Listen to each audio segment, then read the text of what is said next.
Agdam's past. One of the things they've learned is that just 2 days after 9/11, she got a student pilot certificate. They're also obviously looking into her bizarre YouTube videos, but at this point, nothing to indicate she was capable of that violent rampage that happened just behind me. Federal agents on Wednesday executing a search warrant at Nasim Agdam's home.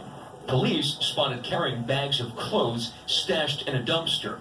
A neighbor suggesting Agdam threw away some of the items she wore in those internet videos that made her a sensation in her native Iran.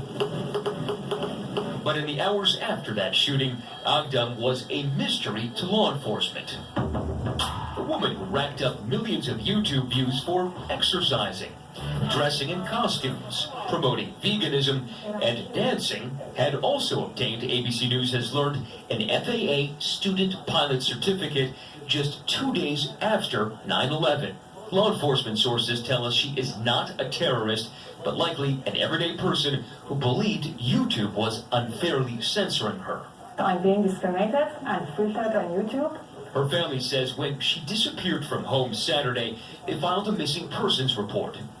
Officers in Mountain View, California, located her sleeping in her car hundreds of miles away from home, but just 30 miles away from YouTube HQ, and notified her family that she was safe.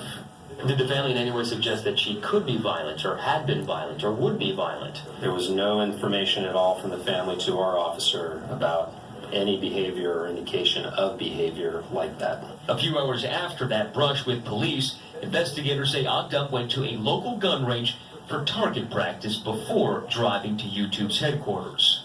Overnight, YouTube officials grappling with the security breach. The shooter entered through our parking garage to our outside courtyard and committed a horrible act of violence.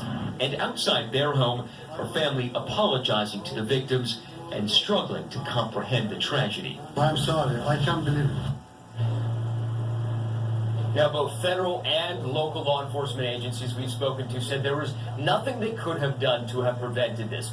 Yes, she posted those angry YouTube videos, but at no point did she threaten violence. At that point, she was simply exercising her right to free speech. George.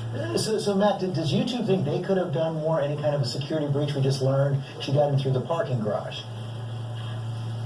Right, I mean, the parking garage is right behind me, and apparently the gate was open when Agdam went through, and she essentially went right through there, meandering her way into that patio you see right behind me. And at this point, YouTube is saying it is reviewing its security protocols and beefing up security at its locations worldwide, something you're likely going to see other high-tech companies do as well.